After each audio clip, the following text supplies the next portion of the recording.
എൻ്റെ ബാല്യ കൗമാരങ്ങളിൽ ഞാൻ കാട്ടിക്കൂട്ടിയ കുൽസിത കർമ്മങ്ങളുടെ സ്മരണകൾ ആരോരും അറിയാതെ എൻ്റെ ബോധതലങ്ങളിൽ മാത്രം കുഴിച്ചു മൂടുവാൻ ആഗ്രഹിക്കുമ്പോൾ എൻ്റെ കോശങ്ങൾക്കും എൻ്റെ സ്മൃതിമണ്ഡലത്തിനും എൻ്റെ ബുദ്ധിക്കും വരുന്ന വൈകല്യങ്ങൾ മാത്രമാണ് എല്ലാ വാർദ്ധക്യ രോഗങ്ങളും. ക്ലിയർ? അതുകൊണ്ട് കുട്ടികളുടെ കളിയും ചിരിയും ഒക്കെ ഇഷ്ടമാണെങ്കിൽ പോലും അപ്രാപ്യങ്ങളെ പിടിക്കുവാനോടുന്ന തലങ്ങളിൽ പറഞ്ഞു കൊടുക്കാൻ മറന്നുപോയാൽ വാർദ്ധക്യത്തിന് ഈ വൈകല്യമുണ്ടാവും. മാനവന്റെ പരിണാമമാണിത്. ആചാരങ്ങൾ വെടിയുകയും ധർമ്മങ്ങൾ മാറി നിൽക്കുകയും ചെയ്യുന്ന ഒരു കാലഘട്ടത്തിൽ മാനവന് വന്നുപോകുന്ന ഒന്നാണിത്. നിങ്ങൾ പ്രോത്സാഹിപ്പിക്കുന്നതും നിങ്ങൾ ഉയർത്തിപ്പറയുന്നതും നിങ്ങൾ ഫലമെന്ന് ചൂണ്ടിക്കാണിക്കുന്നതും തൃഷ്ണയെ മാത്രമാണ്, തൃഷ്ണയുടെ പരിണാമത്തെയല്ല. തൃഷ്ണയ്ക്കാണ് നിങ്ങളെ പ്രാധാന്യം നൽകുന്നത്. എന്താഗ്രഹിച്ചു എന്നുള്ളതാണ് വലുതാക്കി നിങ്ങൾ പറയുന്നത്. എന്ത് നേടി എന്നതല്ല. എന്താണ് നേടിയത്? എല്ലാ റിസർച്ചിലും നിങ്ങളുടെ എല്ലാ ശാസ്ത്ര ഗവേഷണങ്ങളിലും അതിലേക്ക് ഇറങ്ങിത്തിരിക്കുന്നതിന് മുമ്പാണ് സ്വീകരണവും അനുഗ്രഹങ്ങളും ആലവാലങ്ങളും എല്ലാം. കാരണം പോയി വന്നാൽ ഫലവത്താകുമെന്ന് നിശ്ചയമില്ല. അതുകൊണ്ട് നേരത്തെ ഇതിൻ്റെ ഗുണമെല്ലാം ഭുജിച്ചിട്ട് പോകാം. തൃഷ്ണയിലേക്കുള്ള യാത്രയയപ്പിനാണ് നിങ്ങൾ സ്വീകരണങ്ങൾ സംഘടിപ്പിക്കുന്നത്. തൃഷ്ണ കഴിഞ്ഞെന്ത് നേടി വരുന്നു എന്ന ചരിത്രം പലപ്പോഴും ഗോപ്യമാണ്. 7ാം ക്ലാസ്സിൽ പഠിക്കുന്ന കുട്ടിയെ മുമ്പൊക്കെ 10ാം ക്ലാസ് കഴിഞ്ഞ് പ്രീ ഡിഗ്രിയും ഡിഗ്രിയും കഴിഞ്ഞാണ് IAS തുടങ്ങിയവയുടെ എൻട്രൻസിനെ കുറിച്ചും IASനുള്ള ഒരുക്കത്തെക്കുറിച്ചും ഒക്കെ പറയുക. മുൻകാലങ്ങളിൽ ഒരു പ്രീ ഡിഗ്രി കഴിയുമ്പോഴാണ് എൻട്രൻസിനെ കുറിച്ചുമൊക്കെ MBBSനെ പറ്റി പറയുക. ഇപ്പോൾ അതൊക്കെ ഒരു 7ാം ക്ലാസ്സിൽ വെച്ച് തന്നെ അതിലേക്ക് യാത്രയപ്പൊക്കെ കൊടുത്ത് കുട്ടിയുടെ വീട്ടുകാരൊക്കെ വന്ന് ഇന്ന് പുതുതായിട്ട് തുടങ്ങുകയാണ്. എന്നിട്ട് തൃഷ്ണയൊക്കെ കയറ്റി വയ്ക്കുകയാണ്. ഇത് കഴിഞ്ഞ് ഇത് കിട്ടിയോ കിട്ടിയില്ലയോ എന്ന് ലോകം അറിയാറില്ല. ഇന്നതിന് പഠിച്ചതാണ് എന്നുള്ളതിൻ്റെ പേരിലാണ് പിന്നെ കേമത്വമൊക്കെ പറയുന്നത്. ആ തൃഷ്ണാവേളയിലാണ് നിങ്ങളിന്ന് ആഘോഷിക്കുന്നത്. അതുകൊണ്ട് ആഘോഷത്തിന് എത്രയും ചിലവാക്കും. നേടിക്കഴിഞ്ഞാൽ ചിലവാക്കുകയില്ല. പഴയ കാലത്തൊക്കെ തറക്കല്ലിടൽ കർമ്മം അത്ര വലിയ ആഡംബരമൊന്നുമല്ല. Am I right?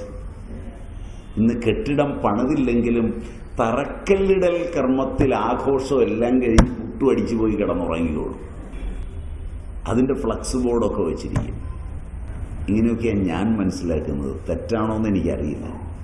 നിങ്ങൾക്ക് തിരുത്താൻ പറ്റുമോ എന്നും എനിക്കറിയില്ല. ഞാൻ എൻ്റെ ചുറ്റും കാണുന്ന ലോകത്തെ വിലയിരുത്തുന്നത് ഇങ്ങനെയാണ്. അതിനുവേണ്ടി മാത്രം തോന്നില്ല. കാരണം എല്ലാം ഈ ആഘോഷങ്ങൾ പിരിവിനെ മാത്രം ഉദ്ദേശിച്ചാന്ന് പറയില്ല. ഒരു പിരിവില്ലാത്ത നിങ്ങളുടെ വീട്ടിലെ കാര്യങ്ങൾക്ക് പോലും തുടക്കമാണ് നിങ്ങൾ ഗംഭീരമാക്കുന്നത്. Am I right? കാരണം അത് തൃഷ്ണയിലാണെന്നും അതുകൊണ്ട് ഇത് എവിടെ വെച്ചും തകർന്നു പോകാമെന്നും ഇപ്പം തന്നെ അത് ആഘോഷിച്ച് തീർത്തേക്കാവുന്നുള്ള ഒരു നിർബന്ധമാണെന്ന് തോന്നുന്നു. ഇങ്ങനെയൊക്കെയാണ് എൻ്റെ അബദ്ധധാരണകൾ. അതുകൊണ്ടാണ് നിങ്ങളുമായിട്ട് അധികം യോജിക്കാതെ പോകുന്നത്. അല്ല, പ്രാപ്യമാകുമ്പോൾ അത് അനുഭവിക്കുകയും ആനന്ദമുണ്ടാവുകയും വസ്തു നമ്മളോട് ഇണങ്ങുകയും ചെയ്യുന്നത് കൊണ്ട് വേറിട്ട് വസ്തു ഇല്ലാതാകുന്നു. അപ്പോഴതിനെ നിസ്സാരമാക്കി കളയുന്നു നമ്മൾ. പ്രാപ്യമാകാത്ത ഒന്ന് പ്രാപ്യമാക്കുന്നതിലൊരു അതിസാഹസികതയുണ്ട്. ഒരു മതിൽ കെട്ടിക്കഴിഞ്ഞാൽ അതിനുള്ളിലുള്ളത് അപ്രാപ്യമാണ്. എത്തി നോക്കാനെങ്കിലും ഒരു സുഖമുണ്ട്. ചാടിക്കയറാൻ അതിലും സുഖമുണ്ട്. വേലി പൊളിച്ചു കയറുന്നത് കുറെ കൂടെ ഇതാണ്. ഗേറ്റ് ഇടിച്ചു തുറന്ന് ഗേറ്റ് കീപ്പറെ തെറിയും പറഞ്ഞ് നേരെ തൻ്റെ ഇടം കാണിച്ചകത്ത് ചെന്ന് അതിനകത്ത് കേമനായിരിക്കുന്നവനോട് മുഖത്ത് നോക്കി 2 വാക്ക് പറഞ്ഞിട്ടാണ് ഞാൻ വന്നിരിക്കുന്നത് എന്ന് പറയുമ്പോൾ കേമത്വം കുറച്ചുകൂടെ കൂടുതലുണ്ട്. അതിനകത്തിരിക്കുന്നതൊരു മൂഢനാണെന്നും പ്രാപ്യമായത് ഉത്തമനായിരുന്നു എന്നും തിരിച്ചറിയാൻ ആവാത്ത ഒരു കഴിവുകേടാണിത്. മനസ്സിലായില്ല? എനിക്ക് പ്രാപ്യനാണ് എൻ്റെ പിതാവ്. പ്രാപ്യനായ എൻ്റെ പിതാവ് പ്രാപ്യനായിരിക്കുന്നത് സൗമ്യതയും അറിവും കൊണ്ടാണ്. അപ്രാപ്യനായിരിക്കുന്ന അയൽവക്കംകാരനെ അപ്രാപ്യനായതുകൊണ്ട് ബഹുമാനിക്കുകയും പ്രാപ്യനായ പിതാവിനെ നിന്ദിക്കുകയും ചെയ്യുക എന്നുള്ളതാണ് ഞാൻ പഠിച്ച പാഠമെന്ന് വരുമ്പോൾ അപ്രാപ്യത്തിൽ മാത്രമേ സുഖമുള്ളൂ എന്നുള്ള തെറ്റായ ഒരു ധാരണ തലച്ചോറിൽ കിടക്കുകയും അപ്രാപ്യത്തിനായി ജീവിതകാലം മുഴുവൻ ബുദ്ധിമുട്ടുകയും അപ്രാപ്യമായതെന്നും അപ്രാപ്യമായിരിക്കുകയും ജന്മം പാഴാവുകയും ചെയ്യും.